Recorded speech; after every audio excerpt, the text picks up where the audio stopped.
Lorsque nous entendons le témoignage des personnes qui prennent leur baptême, il est toujours intéressant de regarder quel est le cheminement qui les a amenés à s'engager et à vouloir suivre Jésus. Et récemment, on a été avec Céline et Maxime dans une église où il y avait plusieurs baptêmes. Et pour certains, c'était une guérison. Pour d'autres, c'est une délivrance. Pour d'autres, ça peut être l'amour fraternel ressenti au sein de l'église, alors qu'ils n'avaient pas justement cet amour chez eux, dans leur famille. Mais ce qui m'interpelle parfois, c'est que quand les personnes rendent témoignage, beaucoup oublient de mentionner qu'elles ont eu la conviction de pécher et qu'elles oublient de mentionner qui est vraiment Jésus pour eux. Pourtant, la connaissance de Jésus-Christ, elle est au centre de notre foi, elle est au centre de notre engagement. Et donc, ce matin, j'aimerais que nous réfléchissions ensemble et que nous méditions sur qui est vraiment Jésus. Donc, le but de cette prédication, ce n'est pas de faire une étude théologique, une étude de christologie où je vais parler des deux natures de Jésus-Christ ou des trois offices qu'il peut avoir, mais c'est de vraiment se poser la question « Qui est vraiment Jésus pour moi ?» Une question personnelle. Et cette question, nous pouvons nous la poser que nous soyons chrétiens de longue date, chrétiens jeunes convertis, peut-être pas encore engagés, peut-être nous sommes juste dans une recherche, ou peut-être certains, bon, je ne pense pas qu'il y en a parmi nous, mais pourraient être, et ce message pourrait s'adresser à eux aussi s'ils sont là simplement par curiosité. La question qu'on doit se poser, c'est qui est vraiment Jésus pour nous? Et cette question appelle une réponse honnête et personnelle. Et d'ailleurs, Jésus va poser lui-même la question à ses disciples. Qui dites-vous que je suis? Et pour aller plus loin dans cette réflexion, je vous invite à faire une lecture dans Matthieu au chapitre 16, à partir du verset 13. Matthieu, chapitre 16, à partir du verset 13. Jésus se rendit dans la région de Césarée de Philippe. Il interrogea ses disciples. « Que disent les gens au sujet du Fils de l'homme ? Qui est-il d'après eux ?» Ils répondirent. « Pour les uns, c'est Jean-Baptiste. Pour d'autres, Élie. Pour d'autres encore, Jérémie ou un autre prophète. » Et au verset 15, « Et vous, leur demanda-t-il, qui dites-vous que je suis ? » Simon-Pierre lui répondit, « Tu es le Messie, le Fils du Dieu vivant. » Jésus lui dit alors, « Tu es heureux, Simon, fils de Jonas, car ce n'est pas de toi-même que tu as trouvé cela. C'est mon Père céleste qui te l'a révélé. Et moi, je te déclare, tu es Pierre, et sur cette pierre j'édifierai mon église contre laquelle la mort elle-même ne pourra rien. Je te donnerai les clés du royaume des cieux. Tous ceux que tu excluras sur la terre auront été exclus aux yeux de Dieu, et tous ceux que tu accueilleras sur la terre auront été accueillis aux yeux de Dieu. » Puis, Jésus interdit à ses disciples de dire à qui que ce soit qu'il était le Messie. Le passage que nous venons de lire se situe à un moment charnière du ministère de Jésus. Bien qu'il soit de plus en plus contesté par les chefs religieux, sa popularité auprès de la foule, elle ne cesse de grandir. Et les gens sont de plus en plus nombreux à vouloir le suivre et à venir auprès de lui. Mais si cet engouement pour Jésus augmente, malheureusement, ce n'est pas simplement à cause des enseignements qu'il délivre, mais c'est pour beaucoup à cause des guérisons, des délivrances. Il a délivré de nombreuses personnes, il a chassé de nombreux démons, et pour tous les autres miracles qu'il a pu accomplir, comme par exemple les 2 multiplications des pains, où la foule a pu être nourrie, entre guillemets, gratuitement. Et c'est vrai que ces signes, ces miracles, suscite justement l'admiration et l'émerveillement. Mais ce n'est pas ce que Jésus cherche. Il ne cherche pas à entretenir une popularité superficielle. D'ailleurs, il n'est pas venu sur la terre pour cela.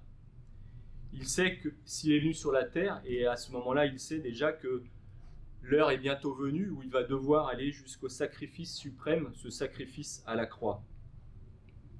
Et donc, c'est à partir de ce moment-là où il va commencer à parler à ses disciples de ses souffrances, de sa mort, de sa résurrection, afin justement de commencer à les préparer. Et ça, vous pouvez le lire au verset 21 qui suit le passage que nous avons lu. Et afin d'amener ses disciples à cette préparation, il va leur poser la question de qui il est pour la foule. Et comme on l'a lu, les disciples vont répondre que pour les uns, Jésus est vu comme Jean-Baptiste, pour d'autres comme Élie ou un autre prophète. Mais ce qui va vraiment importer à Jésus, ce n'est pas de savoir ce que la foule pense de lui, parce que ça, de toute façon, il le sait déjà, mais c'est vraiment que les disciples puissent se positionner individuellement et personnellement sur qui il est vraiment pour eux. Et c'est pourquoi il va leur poser cette question directement. Et vous, qui dites-vous que je suis ? Notre perception d'une personne, elle peut être erronée à cause de nos propres biais, liés à notre arrière-plan culturel, à nos expériences passées, ou simplement parce que les autres disent quelque chose de quelqu'un. Et malheureusement, c'est ce qu'on voit dans les cours d'école, avec toutes ces choses qui se passent, où des enfants sont pris en bouc émissaire et sont maltraités, parce que quelqu'un a dit quelque chose sur quelqu'un, et ça entraîne des conséquences. Un exemple qu'on peut prendre aussi dans la Bible sur cette perception erronée qu'on peut avoir, c'est le prophète Samuel, à qui Dieu demande de choisir, d'aller chercher un nouveau roi, de nommer un nouveau roi, de l'oindre parmi les fils d'Isaïe. Et Samuel va voir Eliab, l'aîné, et pense immédiatement « Ah ben voilà, c'est certainement loin de l'Éternel choisi, parce que Eliab est grand, impressionnant, et semble correspondre à ce que Samuel avait comme image d'un roi pour Israël. » Et il avait aussi l'exemple de Saül juste avant, qui était aussi comme cela. Donc il était influencé par son expérience passée avec Saül, mais il était aussi influencé par la culture de l'époque, ou par sa propre connaissance. Et Dieu va lui répondre, Dieu, l'Éternel ne regarde pas ce que l'homme regarde à ce qui frappe les yeux, mais l'Éternel regarde au cœur. Et donc cela nous montre que Samuel, pourtant prophète, grand prophète de Dieu, est influencé par son biais culturel. Il va associer justement la capacité, l'apparence physique à la capacité d'être roi. Et peut-être, et même sûrement à l'époque, l'aîné avait aussi une stature particulière, et c'était inconcevable que Dieu choisisse le dernier de la fratrie, alors qu'il y avait le premier-né, Eliab, qui était là. Et de la même manière, Jésus ne veut pas que ses disciples le définissent selon les standards humains, les rumeurs populaires, ou ce que les autres pensent autour de nous. Il veut une réponse personnelle, fondée sur une relation authentique. Et donc la question que je nous pose à chacun de nous ce matin, qui est vraiment Jésus pour nous ? Est-ce simplement un personnage historique, comme le reconnaît aujourd'hui la plupart des chercheurs et des historiens ? Aujourd'hui, personne ne remet en cause le fait que Jésus soit venu sur terre. Est-ce un chef spirituel qui, il y a 2000 ans, a fondé le christianisme ? C'est comme ça que beaucoup le voient aussi parmi nos contemporains. Est-ce ce petit enfant que nous allons bientôt fêter à Noël, et où ça peut être aussi un faiseur de miracles, auquel on crie, on prie uniquement quand on est dans le besoin ou la détresse. Il y a des personnes qui ne suivent pas du tout Jésus, et par contre, quand elles sont malades ou quand elles vont avoir se rappeler peut-être ce qu'elles ont entendu dire dans le passé et faire une prière ou des prières au lieu de prier. Nous pouvons aussi le voir comme quelqu'un, un homme qui a été crucifié à cause de l'injustice des hommes. Et pour nous qui sommes chrétiens, professants, nés de nouveau, cette question de savoir qui est Jésus est essentielle, elle est cruciale. Et au-delà des réponses toutes faites, je pense que tous, vous connaissez, oui, vous allez me dire, Jésus est le Fils de Dieu, il est mort pour nos péchés. Donc au-delà de toutes ces réponses toutes faites que nous connaissons, ou de ces formules théologiques qui peuvent parfois être un peu abstraites, connaissons-nous Jésus personnellement ? Avons-nous cette intimité avec lui pour le connaître vraiment ? Et c'est dans cette proximité, cette relation avec lui, que nous pouvons découvrir qui il est vraiment. Jésus, à l'opposé de beaucoup de personnes dans ce monde, ne cherche pas des admirateurs, des likers ou des fans. Il cherche des disciples qui le suivent et qui lui obéissent. Et pour suivre quelqu'un, pour lui obéir, il faut le connaître vraiment. On ne suit pas quelqu'un à cause de ce que disent les autres, mais on suit quelqu'un parce qu'on le connaît vraiment, et c'est ce que Dieu révèle dans notre cœur. Lorsque Jésus pose la question aux disciples, « Qui dites-vous que je suis ?» donc à ses disciples qui sont rassemblés autour de lui, les 3 évangiles synoptiques nous rapportent uniquement la réponse de Pierre. Les autres, on ne sait pas. Et Pierre va répondre et va dire « Tu es le Messie, le Fils du Dieu vivant ». La réponse de Pierre ne vient pas de lui-même, comme Jésus va lui dire au verset 17, où Jésus va dire à Pierre « Tu es heureux, Simon, fils de Jonas, car ce n'est pas de toi-même que tu as trouvé cela. C'est mon Père céleste qui te l'a révélé. » Cela signifie que Pierre n'a pas simplement fait preuve d'intelligence ou de logique. C'est vrai que Pierre suivait Jésus depuis déjà quelque temps, et peut-être que son intelligence aurait pu, ou la logique par rapport à ce qu'il voyait, l'amener à dire cela. Mais il a reçu une bénédiction spirituelle de la part de Dieu qui lui a révélé qui est Jésus. C'est Dieu le Père qui lui a ouvert les yeux pour qu'il reconnaisse Jésus comme le Messie promis par les prophètes. Et donc cela nous montre une vérité essentielle. Connaître Jésus, le connaître vraiment, ne vient pas d'une simple étude. On peut passer son temps à étudier les livres, à prendre les meilleurs cours dans les meilleures universités théologiques. Connaître Jésus, c'est l'œuvre du Saint-Esprit dans notre cœur. C'est Dieu qui se révèle à nous. Et pour illustrer ce point, nous pouvons prendre un autre exemple, qui est l'exemple de l'apôtre Paul, qui lui aussi a pu connaître qui est vraiment Jésus-Christ par une révélation divine. Avant sa conversion, Saul ou Paul était, comme vous le savez, un fervent opposant aux chrétiens, qu'il persécutait avec zèle et ferveur. Et sa connaissance de Jésus était erronée.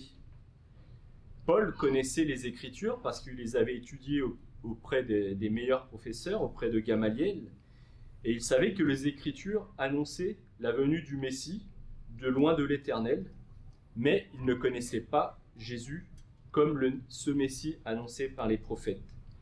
Il prenait Jésus pour un usurpateur, pour un blasphémateur. C'est pour ça justement qu'il voulait persécuter les chrétiens. Mais tout va changer pour lui sur le chemin de Damas. On peut lire dans Acte 9, « Soudain, une lumière venant du ciel resplendit autour de lui.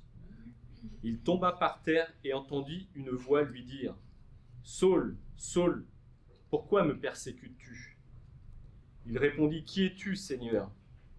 Et le Seigneur lui dit, « Je suis Jésus que tu persécutes. » Paul, dans ce cas-là, on voit, ne découvre pas Jésus par des livres ou par des discussions théologiques avec d'autres personnes, mais il va rencontrer Jésus par justement une rencontre surnaturelle avec lui.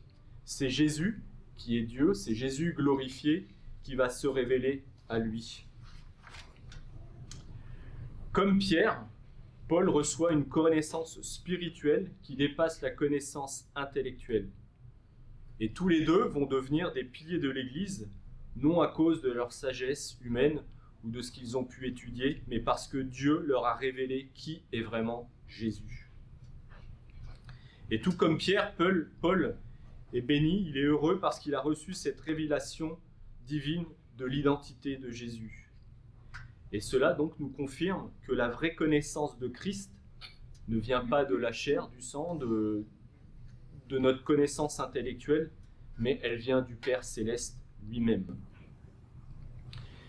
Et nous aussi, nous avons besoin que Dieu, par le Saint-Esprit, éclaire nos cœurs, nous révèle qui est vraiment Jésus.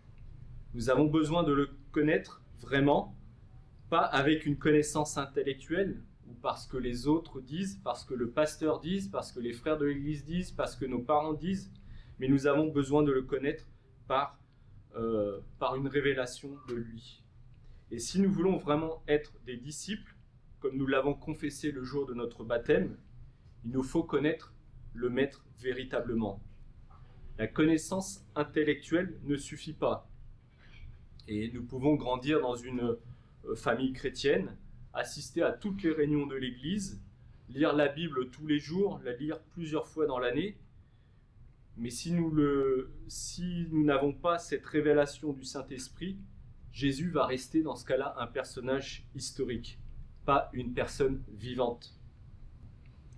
Ce n'est pas ce que les autres disent de Jésus qui sauve, c'est ce que nous recevons personnellement de Dieu, c'est la révélation de Dieu. Et cette relation, elle vient de la relation que nous pouvons avoir avec lui. Comme j'ai dit un peu, Jésus ne se révèle pas à ceux qui l'étudient comme un sujet, mais à ceux qui le cherchent de tout leur cœur, avec humilité, avec écoute, avec un désir profond de connaître qui est le Maître. Et cela implique de passer du temps dans la prière, de passer du temps dans la lecture de la parole de Dieu, pour qu'il se révèle à nous par le Saint-Esprit. Le baptême est un commencement, mais pas une fin. Et le jour de notre baptême, nous avons confessé publiquement Jésus comme Seigneur et Sauveur. Nous avons confessé et avons promis de le suivre jusqu'au bout. Mais cette confession que nous avons faite doit être nourrie justement par une révélation continue, une relation permanente de qui il est vraiment. Être disciple, c'est marcher avec le Maître, le connaître de plus en plus et le laisser transformer notre vie. Notre foi doit être vivante, elle doit être fondée sur la révélation. Parce qu'une fois fondée sur la révélation, elle va être stable, elle va être solide, elle va être profonde. Les épreuves vont peut-être arriver, les difficultés vont être là, mais on sait en qui nous avons cru. Elle ne dépend pas des circonstances, des émotions ou des opinions de ce que les autres vont nous dire. Peut-être certains vont essayer de dénigrer Jésus, de dénigrer notre Seigneur, mais nous avons une foi ferme et solide parce que nous croyons en lui, parce que nous avons cette relation intime avec lui. Et comme dit l'apôtre Paul dans Romains 10, 17, la foi vient de ce qu'on entend, et ce qu'on entend vient de la parole de Christ. Alors nous avons vu que pour connaître qui est vraiment Jésus, il nous faut une révélation divine, parce que ce n'est pas notre intelligence humaine qui peut nous permettre de le saisir pleinement. Lorsque nous regardons les versets 18 et 19, nous voyons maintenant que c'est Jésus qui va faire une révélation à Pierre. Une révélation qui va l'engager, qui va impacter sa vie et qui va lui donner une mission. Versets 18 et 19, je vous les relis. Et moi je te déclare, tu es Pierre, et sur cette pierre j'édifierai mon église, contre laquelle la mort elle-même ne pourra rien. Je te donnerai les clés du royaume des cieux. Tous ceux que tu excluras sur la terre auront été exclus aux yeux de Dieu, et tous ceux que tu accueilleras sur la terre auront été accueillis aux yeux de Dieu. Alors ce verset 18 a amené beaucoup d'interprétations, et certains qui ne voient que le jeu de mots entre Pétros, Pierre, et Pétra, la petite Pierre, ont amené l'Église catholique romaine à considérer l'apôtre Pierre comme fondement de l'Église et donc comme premier pape. Pourtant, le Nouveau Testament présente à plusieurs reprises Jésus-Christ lui-même comme étant le rocher où la pierre angulaire est bâtie l'Église. Vous pouvez lire par exemple 1 Pierre 2,7. Et donc il faut comprendre la pierre comme étant la confession de foi ou la vérité confessée par Pierre, à savoir que Jésus est le Messie, le Fils du Dieu vivant. Et c'est justement cette interprétation qui est soutenue par de nombreux théologiens comme saint Augustin ou Calvin. Parce que Jésus est justement le Messie, le Fils du Dieu, c'est sur lui qu'est fondée l'Église, lui, la pierre angulaire.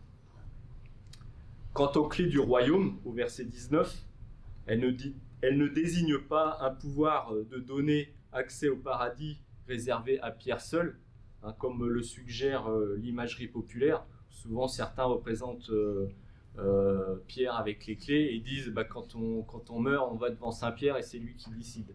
Ce n'est pas du tout ce qu'enseigne la Bible. Le rôle de Pierre a été plutôt un rôle justement historique, celui d'ouvrir le royaume des cieux, d'où le terme de clé, à toute l'humanité.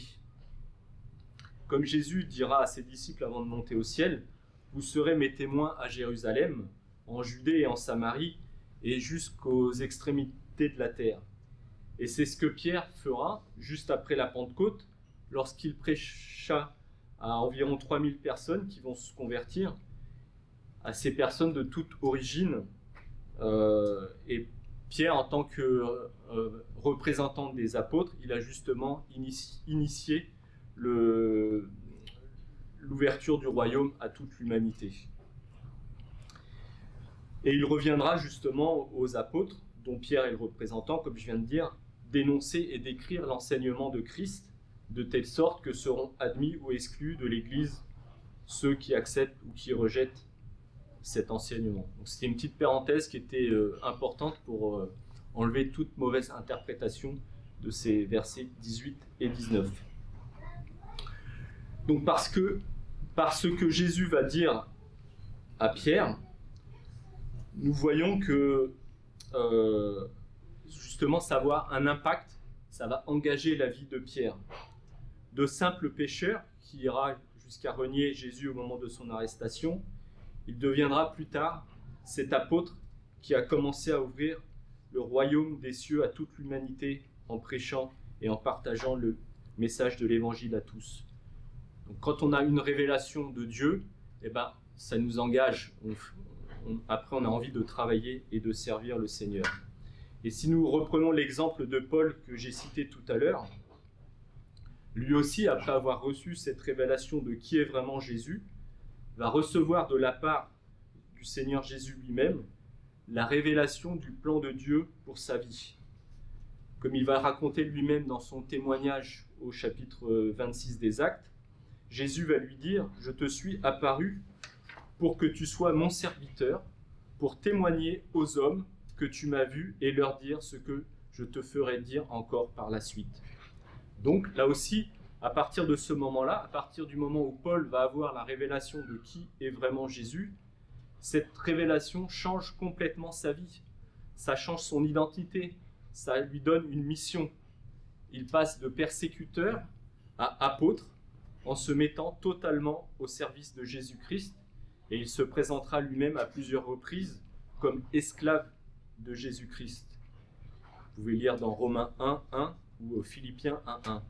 Et Pierre aussi, dans son épître la deuxième épître de Pierre se présentera comme étant lui-même esclave de Jésus-Christ.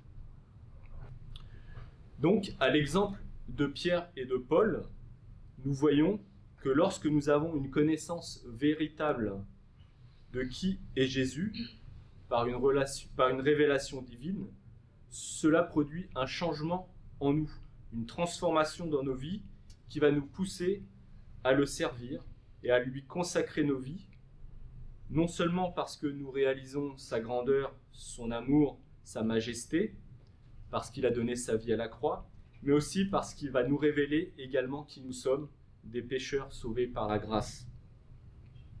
Et la question que nous sommes amenés à nous poser tous aujourd'hui, chacun individuellement, donc je vous laisse répondre intérieurement, ai-je ce désir ardent de servir le Seigneur là où il m'a placé avec les dons qu'il m'a donnés?